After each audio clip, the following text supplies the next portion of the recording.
Hey, Kirk, welcome to the show. I appreciate you being here. Yeah, thanks, Lacey. I really appreciate it. This is going to be fun for me. I'm going to try to stay on the rails here, but I could talk to you all day long. We've had a lot of discussions offline about business and money and life. So I'm very excited to have this conversation with you so everybody else can enjoy all the knowledge you have to share. Yeah, looking forward to it. I want to start with, because I want to know this too, is how did you go from being in the Coast Guard to working at Motley Fool to now be in financial planning with Bastion? Yeah, so I always tell people I never would have thought I'd be a financial planner. Like, I just never would have believed it. So I went to the Coast Guard Academy, and I was actually a history and government major at the Coast Guard Academy. So I wasn't even a finance guy. So I wasn't one of these young guys that love stocks or anything like that. And what happened was, when you're at the academies, I assume they probably still do this, but they get you a car loan as you head into your senior year. You can't have a car at the academies until your senior year. So they line up a really low rate, interest rate, with Bank of America, USAA, something like that. So in the mid 90s, we got a car loan for 1%, like 25,000 at 1.5%. Yeah, and back then, car loans were 7, 8, 9%. So it was a pretty good deal. You could have taken your money, put it in a checking account, and gotten a little bit of extra return, because they were probably paying 2, 3% in interest.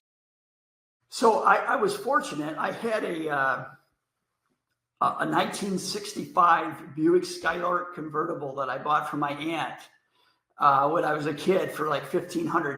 So that was my car when I was 16. I mowed yards as a kid and was able to buy that car. It still was the greatest car I ever had.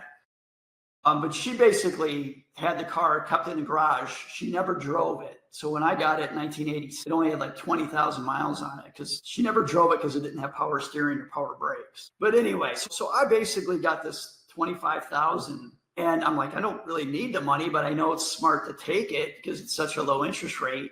But I didn't know what to do with it. And my folks didn't really know. They were both high school teachers. They didn't have really any savings. They didn't really know much about finance. They were working for a pension. So my dad introduced me to a friend of his who was a broker. And this friend used to be a teacher, left teaching, and became a broker. So, I mean, he was a family friend, and he was until the day he passed. And he basically took my money and sold me some insurance products, even though you get insurance really cheap through the military, SGLI.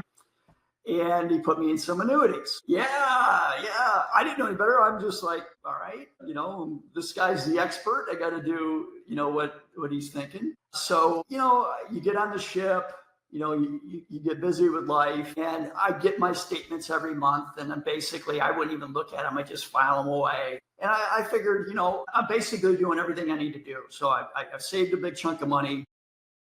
And while I didn't have a lot of family that knew a lot about finance, my grandfather used to tell me, never spend more than you make and save 10% of your pay.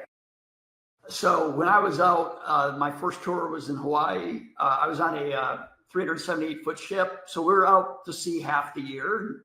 So I would come in after every patrol, and I'd have $3-4 sitting in the bank. I wasn't spending anything out in the middle of the Pacific Ocean. So I just sent him this money. I just kept sending this guy money. And I was probably saving, way more than 10% of my pay. So then we get into the later 90s, and you might remember the tech stocks were doing great, those internet stocks, kind of like the AI stocks today. And I was like, well, what have I really made on my money? So I pulled out all those old statements, got out my calculator, pen and paper, and really figured out I was paying him as much in commissions as I was earning on the accounts. So that kind of opened up everything for me. So while I was still in active duty in the Coast Guard, I started studying for my certified financial planner designation. So I would just do that at night. And I just started consuming all kinds of financial information and just really found I enjoyed it. So when my 5 years were up with the Coast Guard, I decided to get out and thought I would go into financial planning. But I was stationed in Washington, D.C. at the time. I was living in Alexandria, and in Alexandria is where the headquarters of the Motley Fool is. So, if anybody watching this or listening to this, if they're familiar with finance at all, I probably have heard the Motley Fool. It's clearly a weird name, but the founders of the Fool came up with that name because they were actually both English majors. And in Shakespearean literature, the only one who could tell the king the truth is the fool. So their approach was, we're telling the truth, we're steering you away from Wall Street. We're going to give you the information so you can manage your own finances. You can do it yourself. It's not that hard. And so I got to know the brothers. And as I got out of the military, when I went on terminal leave, I did a bike ride from Seattle to DC. It was part of the American Lung Association would do this every year. So there's about 220 riders. It's about 40 days. And the Motley Fool sponsored me. They were my corporate sponsor. Wow. So you had to raise like $7,000.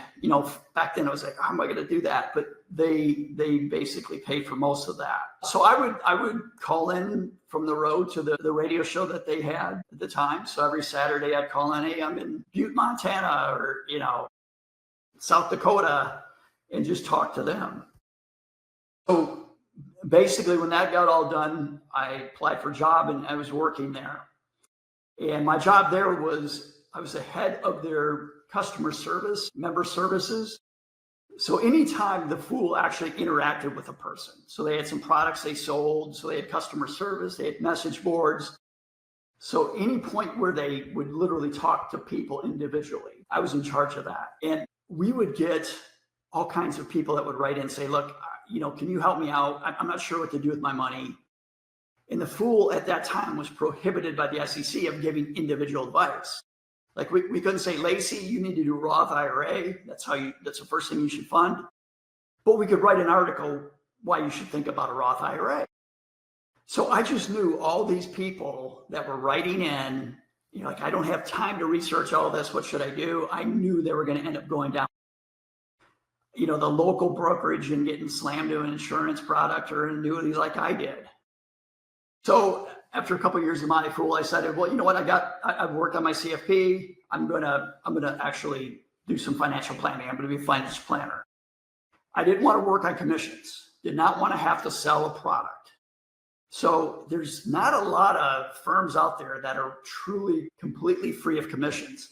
And that was especially true. This was 2000. It was Feeling was still really new back then. There were, NAPFA, which is a organization of fee-only financial planners.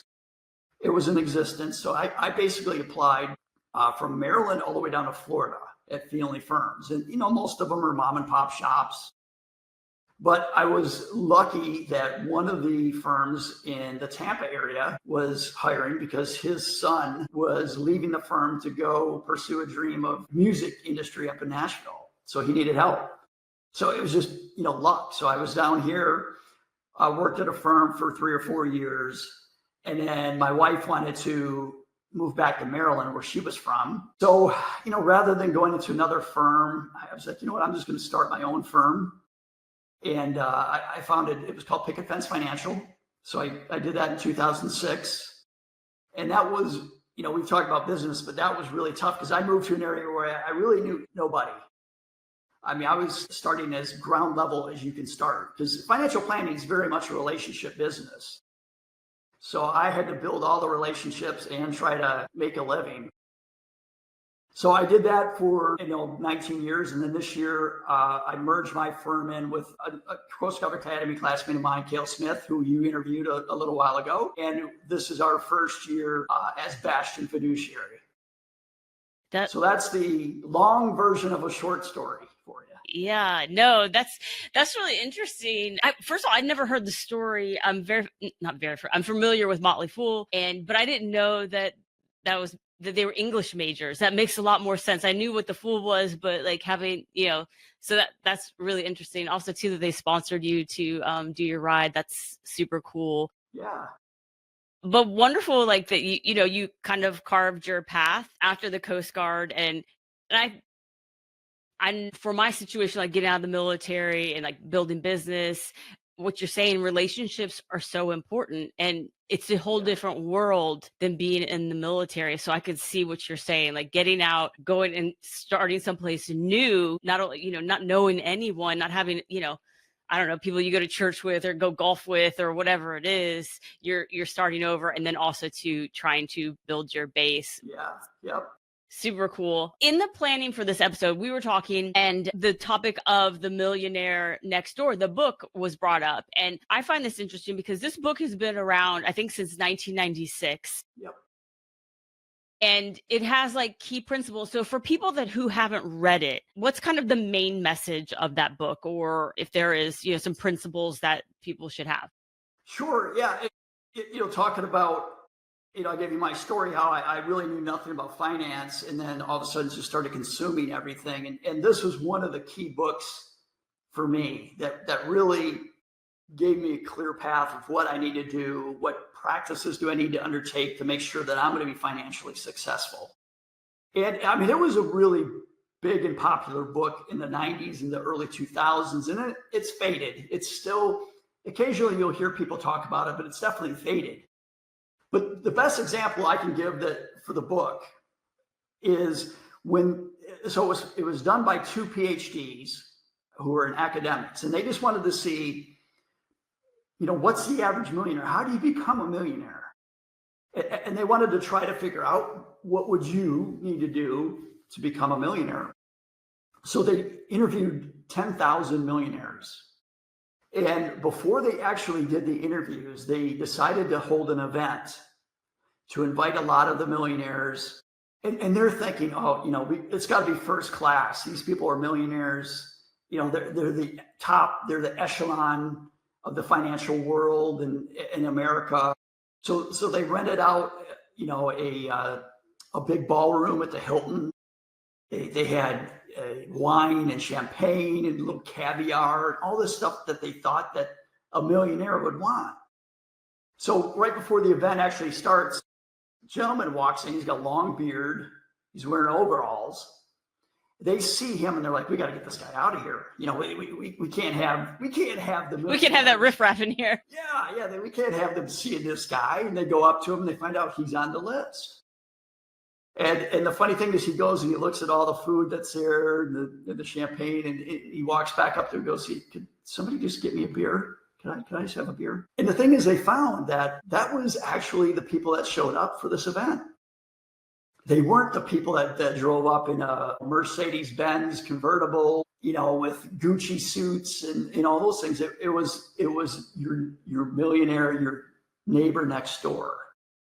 So they really kind of laid out, 7 key traits that really made these people successful. First, it's pretty obvious: live below your means. I told you my grandfather said, never spend more than you make, save 10% of your pay. That's what these people would do. The other thing is, they were not motivated in any way by social status. Like, they did not care to have that Mercedes. They didn't worry about having a BMW. They didn't want the biggest house in the neighborhood.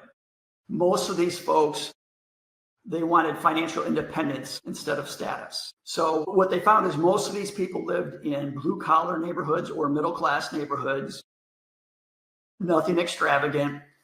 They drove, mid-level cars, usually bought used, and they drove them until they died. They would drive these cars if they could go 150,000 miles. That's how long they drove them. So it was all these things. They just live way below their means. They found that they're very good at allocating time and money.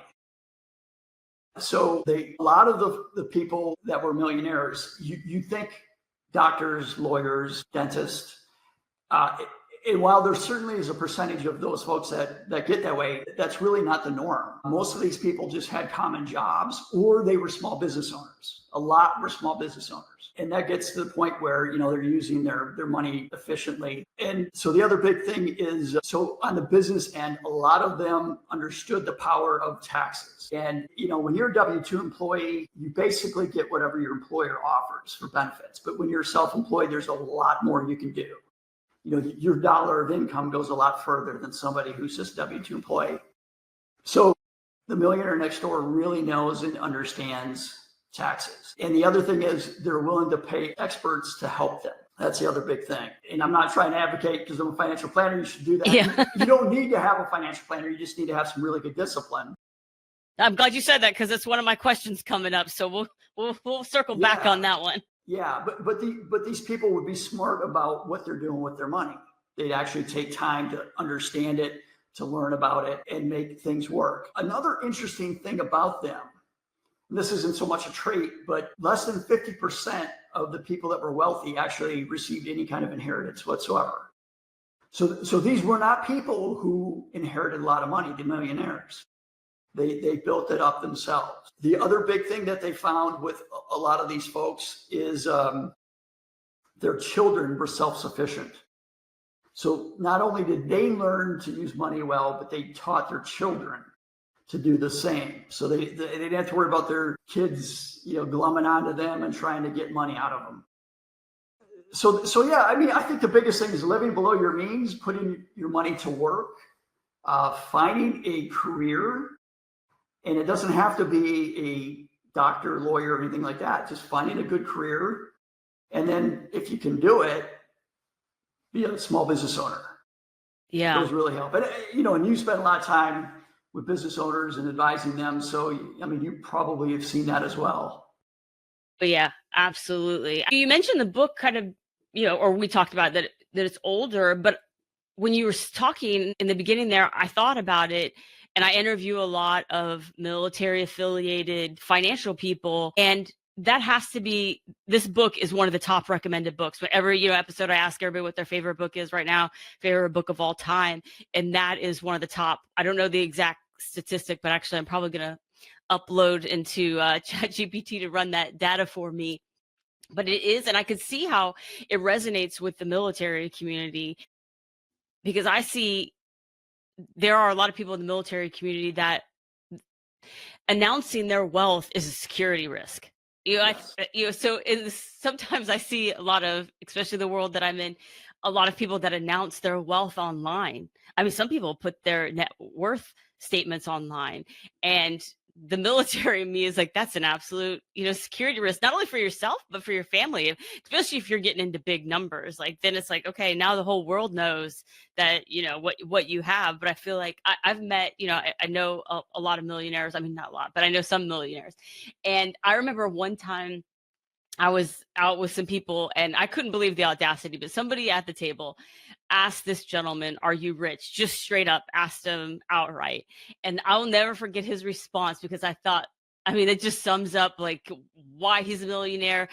But it was, "I'm comfortable." And that was, not like he didn't need to flex up. Yes, I'm rich, It was, "I'm comfortable." Because I could see too, is like when you've worked hard for everything that you have, it's like, you could lose it. Like, it was really hard to get there. And so, you never want to get too big for your britches. But a lot of people that are true, like you said, are the millionaire next door. They don't want people to know they're a millionaire. Exactly. And that was the thing. Like, the millionaire is probably your neighbor and you just don't know it. And it's tough to do that. And what they said is they crave financial independence. I'm comfortable. That's the phrase that you probably use. And that's hard for people because it's not tangible. Right, you're putting money away. Whereas if you go and you buy something really cool, a Gucci bag, the new golf clubs, whatever it might be, you can hold on to that. You get a little dopamine hit. You don't really get that dopamine hit if you're going to put the money into a mutual fund or an ETF. It just doesn't happen. Well, and in fact, really, the only time people get dopamine hits with investing, it's when they're trying to make huge gains, and that usually blows up in their face at some point. Yeah, even on the investment side, the dopamine hit's not what you want. But I always say the military is like the perfect profession to be that millionaire next door. You just have to get disciplined about saving every single month and making sure you make that a priority. The last job I had in DC, my boss was at 06, and his approach was he never. Every time he got a promotion, his living standards stayed at the previous rank. So, when he's an ensign, okay, he saved a little bit. But then when he made JG, he kept living off his ensign, what would have been ensign pay. And he took the JG pay boost, and saved it. And then when he made lieutenant, he lived as a JG and so on and so forth. So as he went up the ranks, he basically, one, it kept him from increasing his lifestyle as his income went up. And then two, he was socking away a ton of money. So, when he retired, he didn't have to worry about anything. Yeah. And he had that financial independence, especially with the military pension too. Yes. No, if you have a good leader too, leadership goes into a lot of things, but in the military, if you have a really good leader obviously not trying to give financial planning advice. I think those people are red flag, they're the barracks or the company financial planner unofficially but like your boss giving solid advice, like, hey, he's not telling you what to do, but here's a concept, or some type of strategy that you can follow to help you improve. My dad always taught us, and I actually coach this now, is, hey, every time that you get a pay raise, split the difference. If you round number, you get $100 more, take $50 and increase your quality of life, but the other 50 goes to increase your savings. So like you're working on both fronts, and it's not like dumping it all into lifestyle, because I think that's where a lot of people go wrong, is the lifestyle. I think it's addressed in this book, right? That's a lot of it is your lifestyle. Exactly. Yep. So these folks that end up amassing $1 million, they basically live in the same house for a long extended period. Now, I know military folks are moving around a lot, but basically, they're not looking at the big new McMansions down the road and wanting to buy those. They're driving their cars till they die. Even as their income went up, they didn't change kind of how they live. And that's the key. So, yes. For kind of switching gears into what we mentioned earlier, that for financial planning, I think this is a big distinction that people struggle with. And so I want your help articulating it, is what is the difference between your daily money habits and true financial planning, and like, things you can do on your own, and then where you might want some help, and like where you would be at when you would need that? Like, is it a certain threshold with your net worth, something like that? So it's interesting. So the daily money habits are the key. I mean, they're the building block. If you think of a pyramid, that's the base. Being in financial planning, I've seen people who have had the worst advisors, annuities, insurances, speculative stocks that blew up, all kinds of things. And most of the time, these people are still okay because their lifestyle, their daily habit was to save, to live below their means, to not spend excessively, to not make the spur of the moment purchase, that kind of stuff. So they had their daily habits in place. And despite getting bad advice, they still are in a really good spot, because they're also using the power of compounding over time. So maybe it wasn't compounding as quickly as it could have, but it's still compounding and they're saving. So I think that's probably like the biggest thing, is if you can do your daily habits, you're going to get there. That's the key. If you can live below your means and make sure you're saving, you're probably going to get there. Now, as to when you should get advice, well, I think a lot of it comes down to what's your natural personality. Are you interested in learning about this stuff or reading about it? And you don't have to become an expert. I mean, really, if you get a rudimentary understanding of asset allocation, and okay, I could buy a Vanguard total stock market fund. I put X amount into Vanguard total international fund, and then amount in bonds. And you save over the long term, keeping your costs down, you're going to be fine.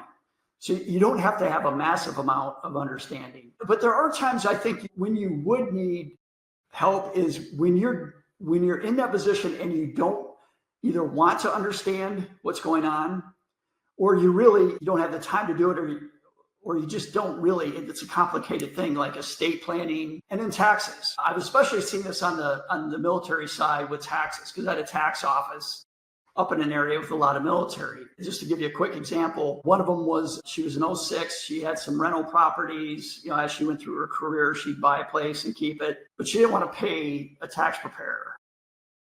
She thought she could do it herself. And then on a rental property, she didn't take depreciation on the rental property because she didn't understand it. So she's like, well, if I don't take depreciation, I don't have to worry about depreciation recapture. And I know I'm getting a little nuanced here. But a lot of military people listening have been through this situation because of their rental properties. Yeah, so she just tried to avoid it.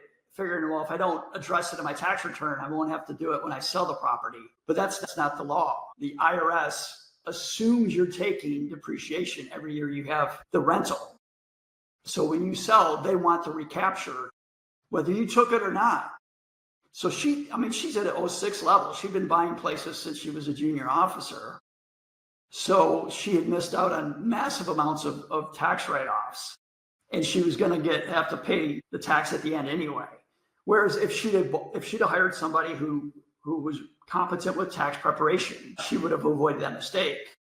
So I tell people, if you feel like you really don't understand what's going on, it's good to get help. And like I mentioned to you, the Millionaire Next Door, those people would hire folks to get good advice. They knew the power of doing that it was going to pay a dividend down the road for them. So, especially on things like taxes and estate planning, if you really don't dig in and learn something about it, you probably need to hire a professional. Yeah, and it's usually cheaper in the long run. Absolutely. Way cheaper. Yeah. I want to ask this question because it's common for people that have debt, but also know they need to be saving for their retirement.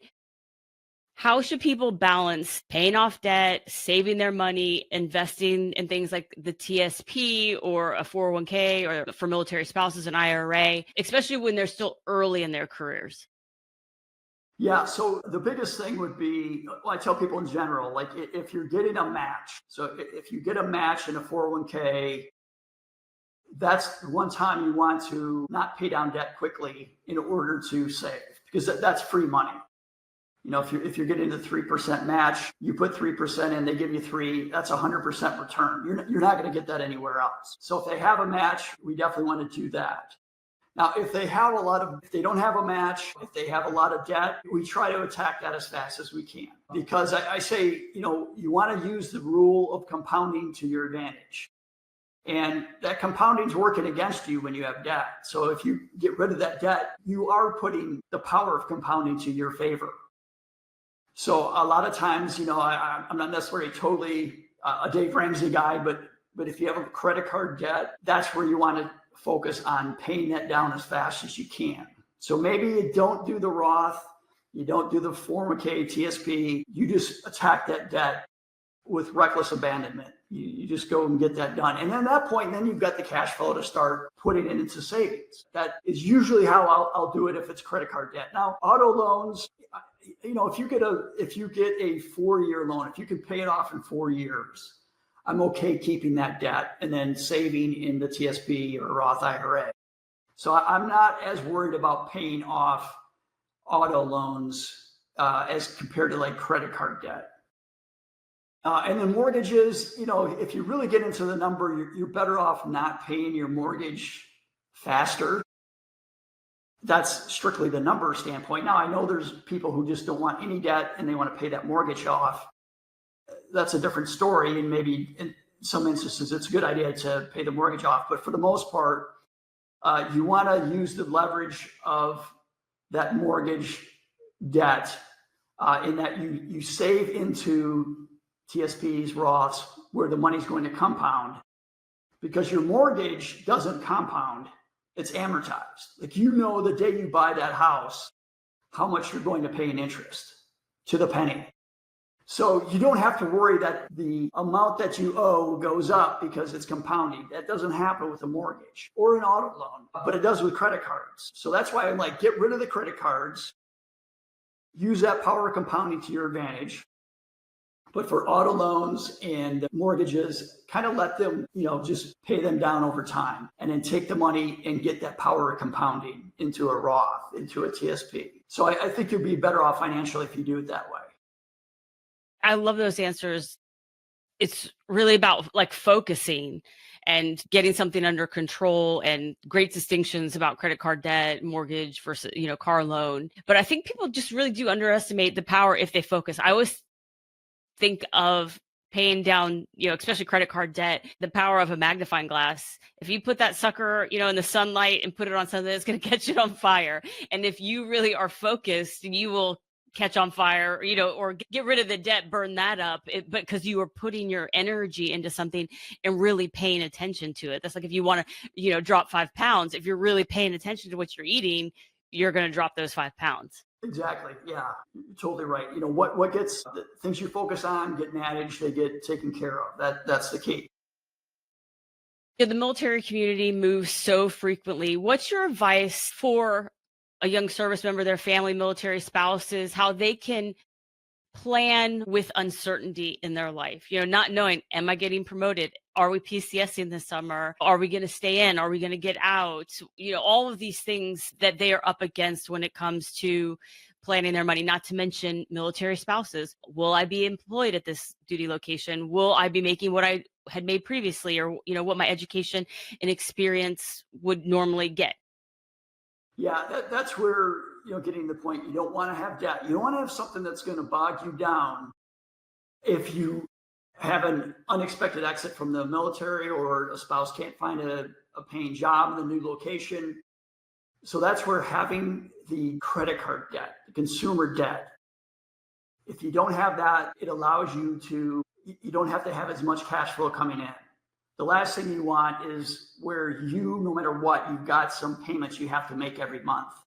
So get rid of the consumer debt. And then really for military families, although the government is seen as a pretty reliable employment, of course, people right now with the shutdown might argue differently, but you do want to have some emergency savings once you pay off your credit card debt.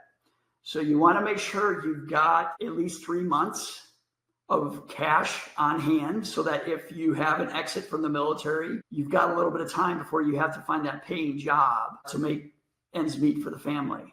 So those are kind of the two biggest things that you'd want to do. You want to just make sure you're going to have enough headaches and stress with all the qualitative things of life. Are we going to get out? We're going to stay in? Where we're going to live?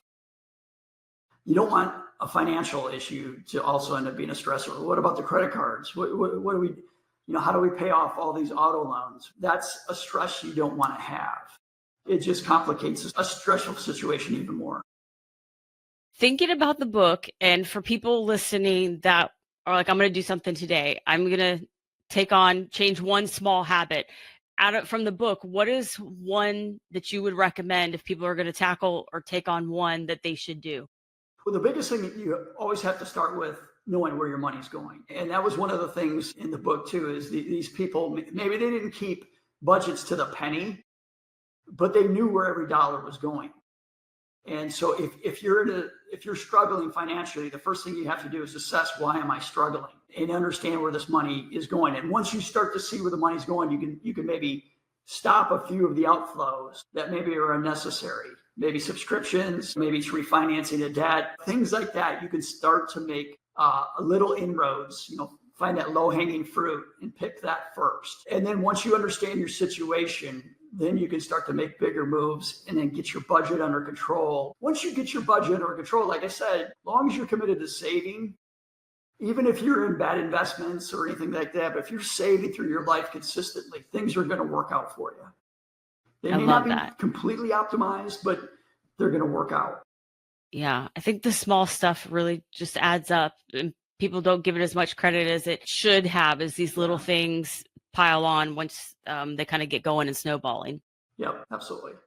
All right, I want to switch gears and ask you a couple of quick random questions I ask everyone.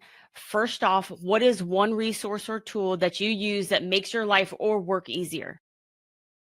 Wow, man, there's so many of them. I think the biggest one for me is Trello. I use Trello for everything. So I know exactly where I'm at with every project, with every plan. I put in long-term goals in there and I can track them. So I use that one a ton. And I think that's probably my biggest productivity enhancer.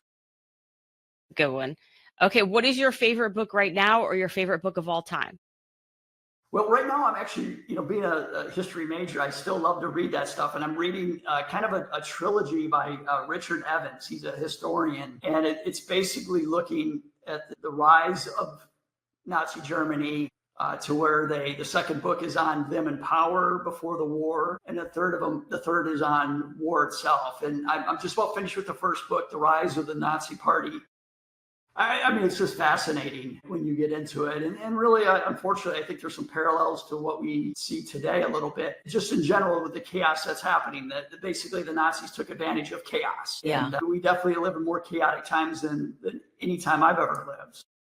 Yeah. I have found that history just repeats itself It a lot it of times. It does. So, yeah. okay, well, I will be sure to put links to that in the show notes for everybody. Now it is time for my favorite part of the podcast, which is game time. And today, in honor of your visit, we are going to be playing fact or fiction. So I'm going to give you some statements from an old cranium game that I have. And you have to tell me if it is a fact or it's fiction. If you get 3 out of the 5 correct, you get bragging rights that you won game time on the MilMo show, which is a really big deal. I mean, I don't want to bring it up, but Kale did win. I don't want to add pressure. All right. Number 1, there are 8 bytes in 1 bit. Is that fact or fiction? You got a 50-50 shot here, Kirk. I think that's fiction. I think it's 64. No, it is. It's true. Okay. It says the 256 unique combinations of 8 on-off bits is 1 byte are often used to encode common letters. It might as well be Greek to me.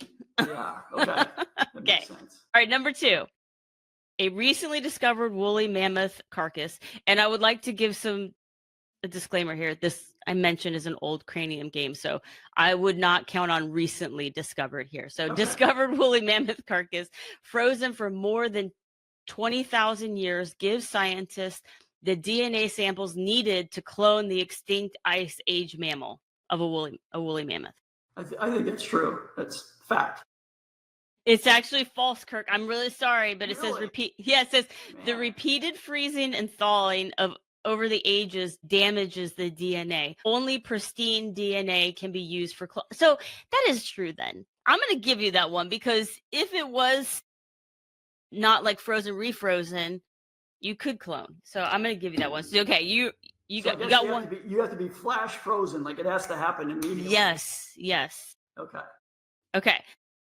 Number 3, humans spend most of a good night's sleep in the rapid eye movement or REM state. Is that fact or fiction? That's fiction. Most of the night. That's fiction. That is correct. It says REM accounts for about 20% of a night's sleep, although newborns spend up to 50% of their sleep in REM sleep. So fun fact there. Okay, so you got 1 wrong, 2 correct. You got 2 more shots at winning here, Kirk. All right. Okay. Number 4, half pipe, slope style, and border cross are freestyle skateboarding events. Is that fact or fiction? So again, that's half pipe, slope style, and border cross. I think that's snowboarding. So I'm going to say fiction. That's correct. You're right. It is snowboarding. Okay. I'm not a snowboarder, so. You're like, I just want to make clear. Yeah, but I thought that's what it was. So I would like to say I do snowboard, but I'm not a snowboarder. I spend more time rolling around in the snow than I do boarding. It's like that joke, like skiers always say, is like, how does a snowboard introduce himself to you? And the answer is, sorry, dude. Yes. Okay, so you have bragging rights, but you have to finish strong here. So last one. In the game of Scrabble, an F is worth 3 points. Is that fact or fiction? I've never played Scrabble ever. What? Ever. I would say that's one of my favorite board games. So I'm gonna say fiction.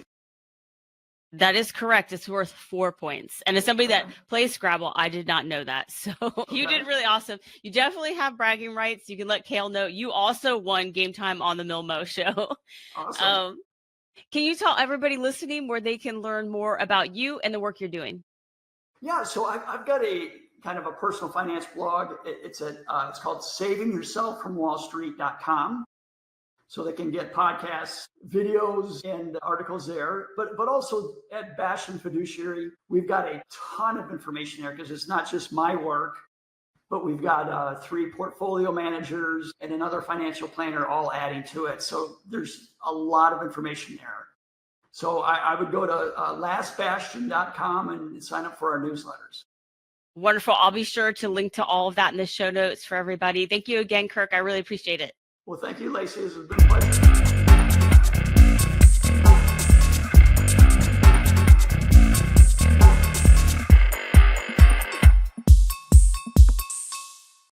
Saving Yourself from Wall Street is hosted by Kirk Kinder, Certified Financial Planner. He is the Director of Financial Planning at Bastion Fiduciary LLC, an independent fee-only financial planning firm. Bastion Fiduciary LLC is regulated by the SEC in accordance and in compliance with securities laws and regulations. Kirk Kinder and Bastion Fiduciary LLC does not render or offer to render personalized financial, investing, or tax advice through the Saving Yourself from Wall Street properties. Information provided is for informational purposes only and does not constitute financial, investing, tax, or legal advice.